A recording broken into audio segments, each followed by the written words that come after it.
Pemirsa apa kabar? Si Jonathan membawakan Warta Berita PTS tanggal 17 September. Hari ini adalah Festival Kue Bulan. Walau masa bulan purnama tahun ini tepatnya akan jatuh pada esok malam, selain bulan super, fenomena astronomi planet Saturnus yang berada pada posisi sejajar dengan bulan juga akan terjadi pada malam ini.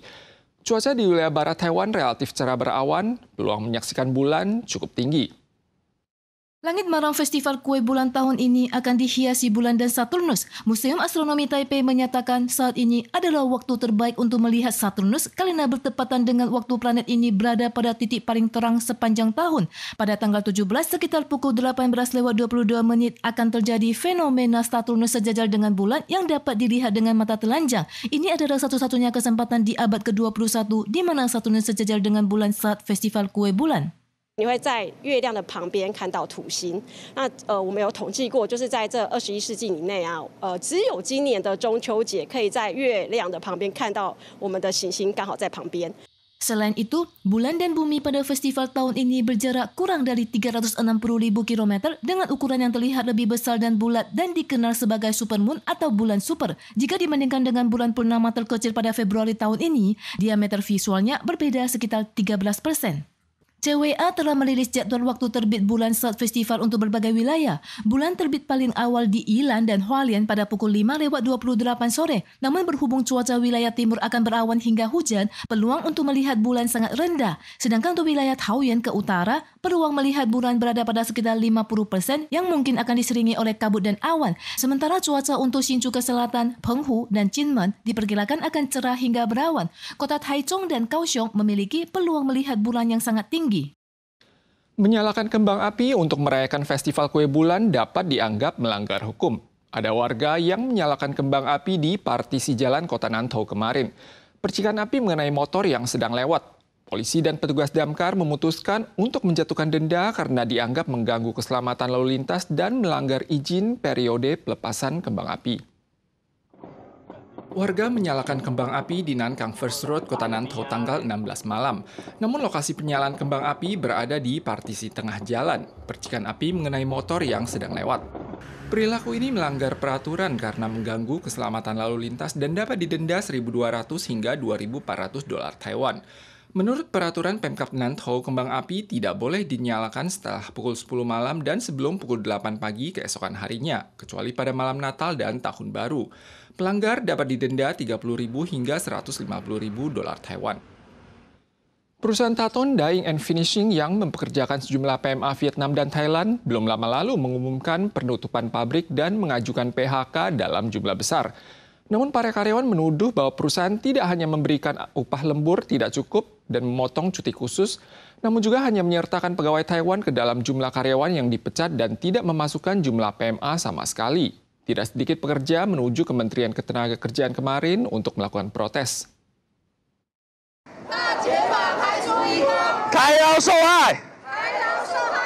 Karyawan perusahaan garmen Taton Dyeing and Finishing melakukan protes ke Kementerian Ketenagakerjaan atau MOL di tengah terik matahari, mengadukan Taton melakukan pelanggaran UU Ketenagakerjaan dan mengumumkan penutupan pabrik pada akhir Oktober tanpa membayar tunggakan gaji.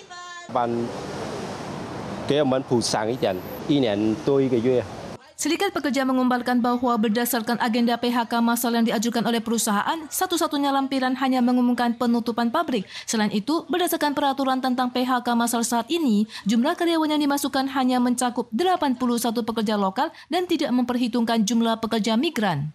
各种大量解雇的手段的时候，只是因为移工没有被算到母数里面，移工的欠的还有解雇不算数的话，这其实就会造成实质台劳的受害，就是他没有办法进入大量解雇程序。从以前到现在，全台的就业服务站没有任何双语人员，无法回答移工找工作的疑问。 Serikat Pekerja mendesak MOL untuk merevisi UU dan memberikan bantuan nyata kepada PMA dalam harganti pekerjaan. Sesi mediasi kedua antara pekerja dan perekrut dijadwalkan pada Jumat ini. Para karyawan juga pergi protes ke kantor pusat dan menuntut agar perusahaan menunjukkan itikat yang baik dalam menangani masalah tunggakan gaji.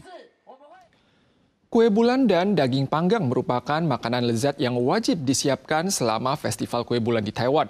Namun hati-hati, sebagian besar kue mengandung kadar minyak dan gula tinggi. Ada warga yang konsentrasi trigliseridanya melonjak setelah menyantap kue bulan berisi kuning telur dalam jumlah besar. Ia didiagnosis menderita pankreatitis akut. Selain itu, ada juga warga yang menderita gastroenteritis akut setelah mengonsumsi daging panggang.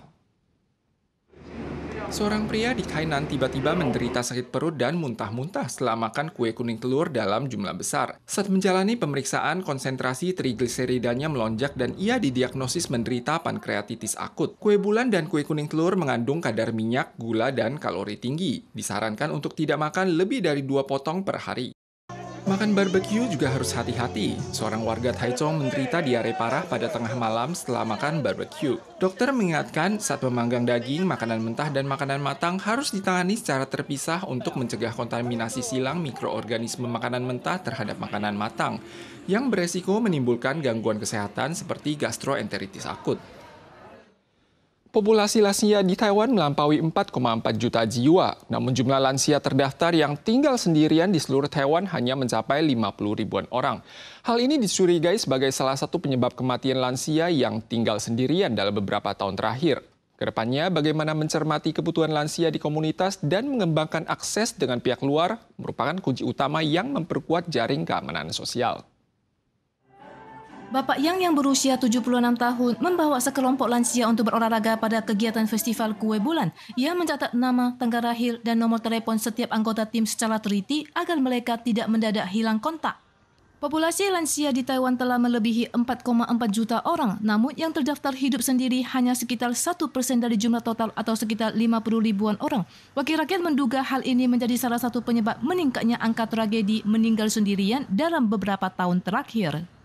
MOHW mengatakan bahwa banyak lansia telah menerima layanan melalui sistem yang ada seperti perawatan jangka panjang atau program masyarakat berpenghasilan menengah ke bawah sehingga tidak perlu pendaftaran tambahan. Lansia yang sehat dan hidup sendiri tidak perlu dilayani, namun sangat penting untuk menjalin komunikasi rutin agar mereka tetap terhubung dengan dunia luar. Taiwan memiliki total lebih 4.000 pos layanan komunitas pada tahun ini. Bagaimana mengidentifikasikan kebutuhan lansia yang hidup sendiri di komunitas dan bagaimana menjalin kontak dengan dunia luar menjadi sebuah tantangan. Jaring pengaman sosial yang menyeluruh dan memadai sangat dibutuhkan oleh lansia dalam menghadapi fase akhir kehidupan secara mandiri.